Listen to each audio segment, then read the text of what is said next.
If you're a future United States Army infantryman, then this video is exactly what you need to watch. But without further ado, let's get to it.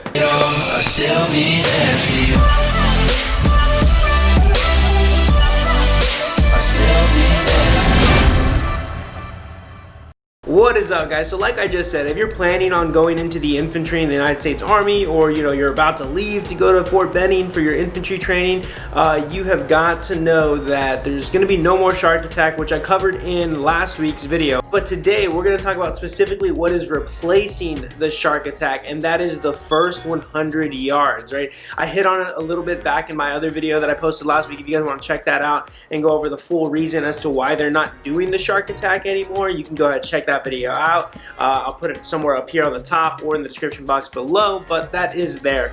But we're going to be talking all about the first 100 yards and what it entails, and also going over some Instagram messages I got from soldiers that have already gone through the first 100 yards. But before we get into that, a little bit of background information on me for those of you that may be new here. My name is Ben Allen. I did 4 years active duty in the Army as a 68 Whiskey. I got out in September 2019 as a sergeant. I did like 1 to 2 months on the civilian side and decided to join the reserves in October of 2019. So I've been in the reserves for almost a year now.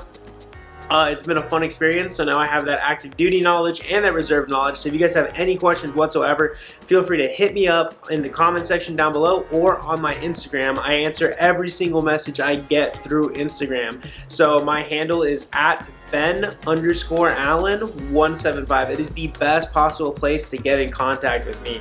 So feel free to do that. If you're new here, if you're excited to go to basic training, you're an infantryman, or just anything like that, be sure to give this video a big thumbs up, because it definitely helps our channel grow and reach a larger audience. So take the 2 seconds to hit the thumbs up, and I'd appreciate it. Thank you. If you're new here and you love anything military related, you're getting ready to go to basic, you're getting ready to go to your first duty station, AIT, just anything pretty much Army related, I cover it in this channel. So please consider subscribing. It takes 2 seconds also to hit that subscribe button, and I would also greatly appreciate it. Comment down below what you guys think of the Army getting rid of the shark attack and replacing it with the first 100 yards. Do you think it's going to make the future generations of soldiers weaker, or do you think it's going to make them stronger? What is your all's opinion on the shark attack removal? But now that we got the introductions out of the way, let's go ahead and jump straight into the topic. So the first 100 yards, guys, like what is it? Pretty much it's there to change up how they've been doing the shark attack, right? Because the shark attack is typically used to establish dominance, authority, and just to give that shock factor by them, yelling at you, screaming at you, making you hold your duffel bags over your head. And some people believe that that is not the ideal way to train the future generations of soldiers. When we've been doing it for years and years and years, I did it, the people before me did it, the people before them did it, and it's just been a timeless event that has always been there, but now it's gone. Again, if you want to know why it's gone, all that stuff, you can check out my last week's video. But they replaced it with the first 100 yards, and pretty much they did this because it's supposed to instill trust in your teammates, your leadership, and the equipment that you're going to be using throughout your training at basic training and your time throughout the Army. Whether you decide to do, a 4-year contract, 6-year contract, do the whole 20 years and make it a career, right? And it consists of various different things in this first, beginning day of like basic training. It's like day 0, pretty much day 1. And you're exposed to this type of stuff. That way you can see kind of where you're starting at and where you're going to finish at. And I'll get into that in a second when I say like where you're going to finish at. But pretty much it's a series of events. A lot of it replicates, some of the ACFT movements, events that you're going to be doing, which is the Army Combat Fitness Test. It's going to involve a resupply mission and just things like that. But I also have the article pulled up on my phone. I'm going to go ahead and read off just that one section to let you know what the first 100 yards consists of. And we'll go from there. We'll talk a little more about it, and then you guys can form your own opinions and let me know whether you think this is good, whether it's bad. I'll give you my personal opinion on it, and we'll call it a day. If I look like a lumberjack, I'm sorry. I've been growing the beard out. My reserve unit, we've been doing virtual battle assembly, so I haven't had to go physically to my unit in a while. So I've been taking advantage of growing out the beard. I mean, you guys would too. Trust me. Anyway, so this article goes on to state, the first 100 yards begins at the reception station a few days before trainees go to their basic training units. It covers information which they will be quizzed on later about their training battalion and motto, as well as the unit chain of command and unit history. So pretty much, you're not even at basic training yet, and they're giving you a paper, pretty much what they gave us at basic training, and they were like, memorize this. But they're doing it at reception now. They give you this paper, and it has your chain of command, it has, Army values, it has Army song, just anything that they would want you to know, probably some, the infantryman's creed, things like that. And they want you to know this stuff by the time you get to basic training, because they're going to be quizzing you on it.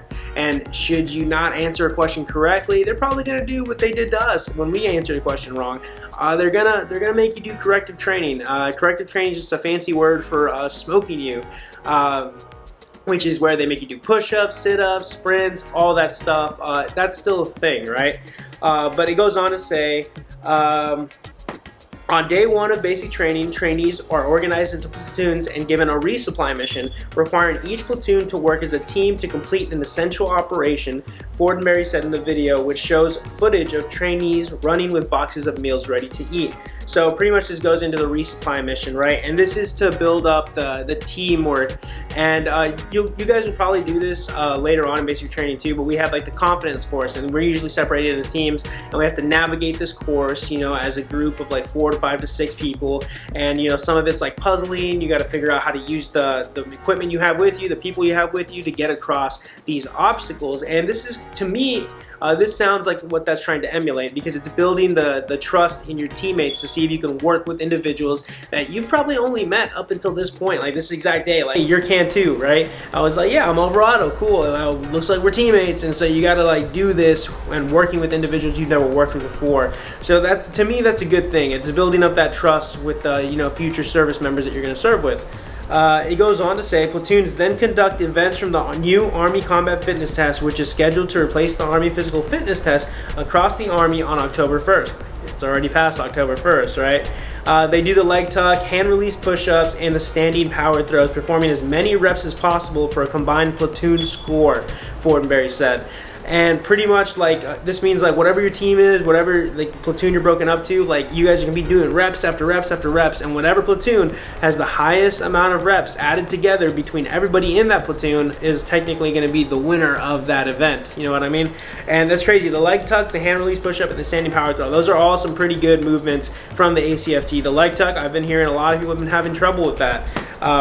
Power throw, really testing your strength. And the reason they did this with the ACFT is because the ACFT is supposed to mimic movements that you would be doing in a legit combat situation or in a training situation, which is why they're gearing towards the ACFT as opposed to the regular APFT. But I have videos talking about that as well. Let me know if you guys want an extended video on the ACFT and what the real purpose behind it is in the comment section down below, and I'll make one for you. Fortenberry said, the platoons that fail to obtain the highest score will be given an appropriate corrective training exercise, he said.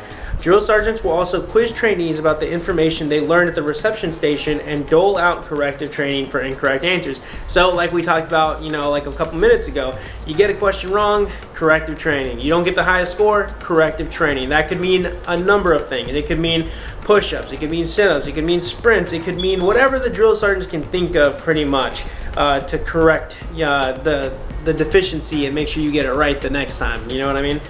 But it also says, the trainees are then instructed to retrieve their baggage, which is staged in a specific location, and move it quickly to the company training area. This is not designed to be a hazing event, but to promote attention to detail and urgency to execute a task in a timely manner. So it's pretty much teaching you time management. If it's anything like the bag situation in a regular shark attack, it's still going to be a little fast-paced. You're going to pick up your bag. Drill sergeants are going to be trying to instill a sense of urgency, maybe not as much as in your face as they usually do in a traditional shark attack, but still to let you know that, like, hey, you got to get your bag, let's go, we got to be here right now, like, just to teach that time management aspect, because time management is super, super important in the military. You'll come to find that out.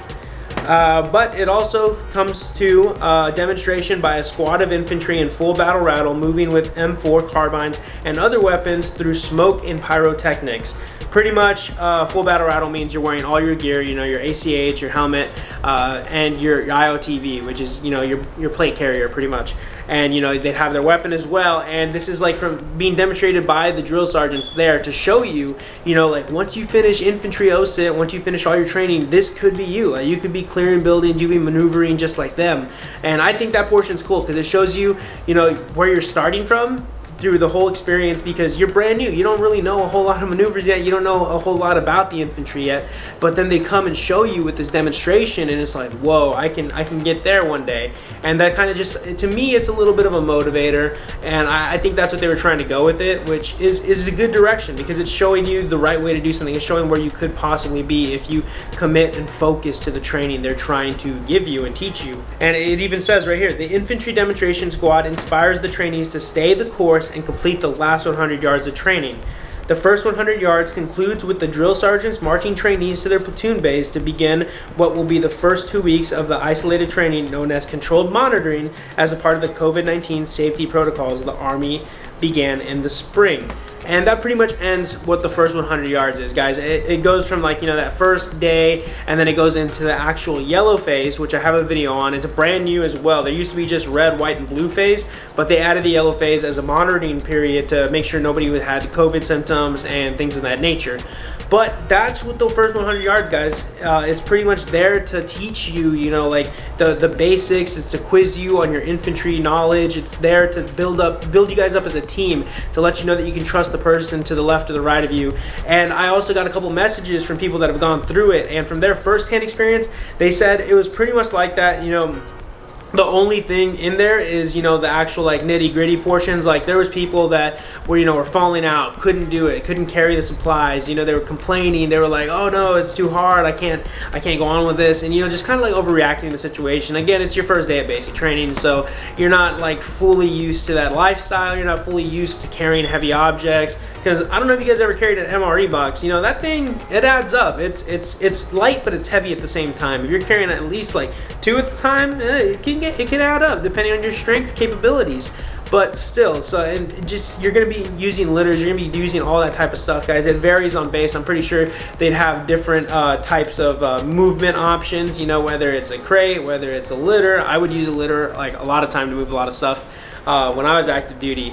But that's beside the point. And what they went on to say is that people were still falling out of this, and it's still there to show you, like, I don't know, maybe I can't trust that person. They're not able to carry their weight, you know, they're not doing that. So it's doing the job in the sense, right? The first 100 yards is doing what it's supposed to do. It's letting you know who you can trust, who you can't trust, who might need a little more work, who might need a little less work. And then I talked to some of my drill sergeant buddies that, you know, I served with, you know, at Fort Bliss when I was active duty, and, you know, they went to drill sergeant school. They've been drill sergeants for a couple years now. And one of them told me that it's actually kind of like an extended shark attack, you know, because drill sergeants are going to be drill sergeants no matter what. Behind closed doors, drill sergeants are going to be drill sergeants. So they're still going to try to instill, you know, the old Army ways, because there's a lot of people that are stuck in the past and they want to keep those traditions alive, and they're going to train the soldiers how they see fit to train the soldiers when people are not around. And so he went on to say that it was an extended shark attack pretty much, because shark attacks typically, they only last like 5 to 10 minutes, you know, depending. It could be 20 minutes, 30 minutes. But if you're like the dead set center person that's getting the full-on shark attack, you know, it lasts for like 2 minutes and they're off to another person, yelling at them, all that stuff. But first 100 yards, you know, it's a prolonged event. You know, you're doing a whole resupply mission, you're doing all this, you're doing ACFT events, so it really adds up. And I'm pretty sure drill sergeants are still going to be in your face, you know, giving that sense of urgency, which is why I believe he said it was kind of like an extended shark attack. So be wary when they say shark attack is gone, because it could still possibly be there, guys, and you won't know until you experience it firsthand. And if you guys do experience firsthand, feel free to message me on Instagram. Tell me how it was for you guys. I'd love to hear about it. I'd love to get more info, and I'd love to make future updated videos as to how it goes. But that's pretty much it. Let me know what you guys think about the first 100 yards. Let me know what you think about shark attack being no more. Check out that video as well if you haven't. I posted it last week. You should be able to find it pretty easily. And yeah, be sure to like this video if you took anything away from it whatsoever. Be sure to subscribe if you're new here and you just like the military. If you think you're going to join the Army, if you think you're going to go to basic training, if you want to be an infantryman, if you want to be a medic, let me know. Subscribe and I can put videos out specifically for you and answer your questions. And if you have more questions at the end of this video, either put them in the comment section or, again, message me on Instagram at Ben_Allen175. It's the best possible place to reach me. I answer every single question I get through there. Thank y'all so much for tuning in to this video. I really, really appreciate it, and I hope to see y'all in the next one. Thank you. Later.